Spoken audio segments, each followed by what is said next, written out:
जीविका मंत्रा में आपका स्वागत है। आज के दिन यानी भाद्रपद महीने की शुक्ल पक्ष की चतुर्थी तिथि को हम गणेश चतुर्थी या विनायक चतुर्थी के नाम से जानते हैं। आज के दिन हम गणपति बप्पा को घर ले आते हैं और बप्पा हमारे साथ हमारे घर पे 10 दिनों तक निवास करते हैं।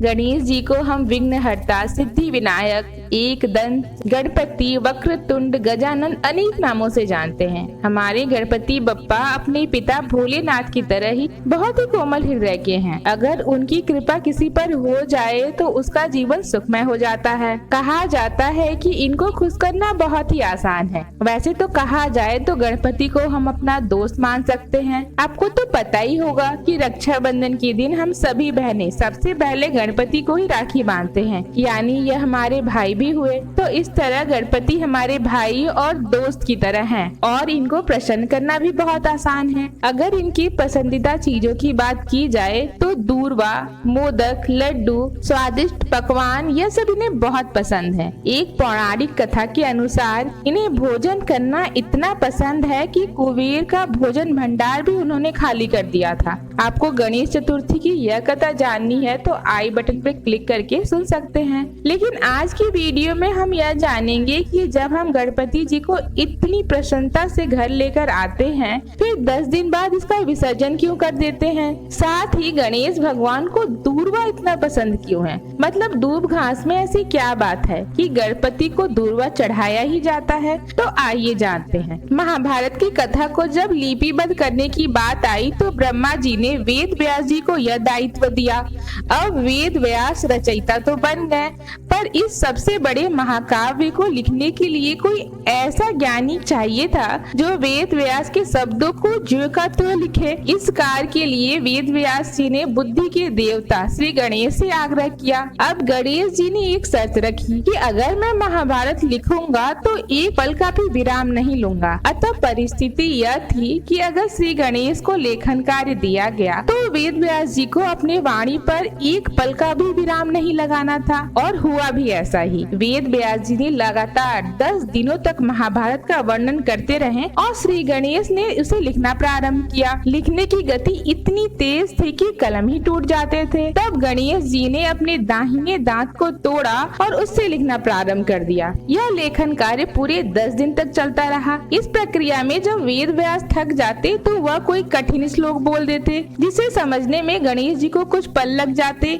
और वेद व्यास उसी में आराम कर लिया करते थे। यह प्रक्रिया पूरे 10 दिन तक चलता रहा। वेद व्यास जी ने जब महाभारत का लेखन कार्य पूरे होने के बाद आंखें खोली तो उन्होंने देखा कि कठिन परिश्रम के कारण गणेश जी के शरीर का तापमान बेहद बढ़ गया था। उसे शांत करने के लिए उन्होंने पास में ही बह रही सरस्वती नदी में गणेश भगवान को स्नान कराया, यानी गणेश भगवान को उसमें डुबोया, जिससे उनके शरीर का तापमान कम हुआ। वह दिन जिस दिन गणेश जी ने महाभारत का लेखन कार्य शुरू किया था वह दिन गणेश चतुर्थी का था, और 10वें दिन जिस दिन लेखन कार्य समाप्त हुआ वह दिन अनंत चतुर्दशी का था। उसी समय से गणेश चतुर्थी के दिन के 10वें दिन गणेश विसर्जन किया जाता है। अब बात करें कि गणेश भगवान को दूर्वा या दूब घास क्यों चढ़ाया जाता है। कहा जाता है कि गणेश भगवान की पूजा दूर्वा चढ़ाए बिना कभी भी संपूर्ण नहीं मानी जाती। स्कंद पुराण में बताया गया है कि एक बार अन्नासुर नामक राक्षस ने स्वर्ग पर उत्पात मचाया हुआ था।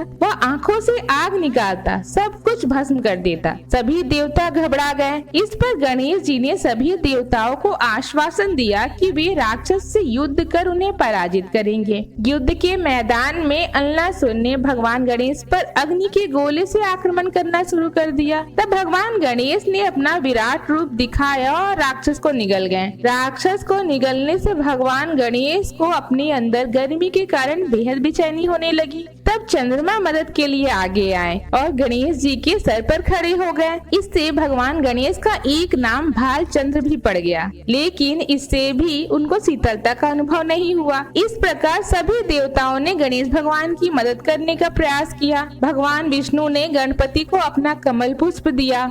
लेकिन उससे भी कोई फर्क नहीं पड़ा। फिर भगवान शिव ने गणेश जी की तोत पर अपना नाग लपेट दिया, लेकिन उससे भी जब कोई फल नहीं निकला तब कुछ ऋषि मुनि दूर्वा घास लेकर आए और 21 दूर्वा घास को गणेश भगवान के सर पर रखे, जिससे श्री गणेश को शीतलता का अनुभव हुआ। इस प्रकार गणेश जी ने घोषणा की कि जब भी कोई गणेश जी को दूर्वा घास अर्पित करेगा तो उसे गणेश भगवान का आशीर्वाद अवश्य प्राप्त होगा।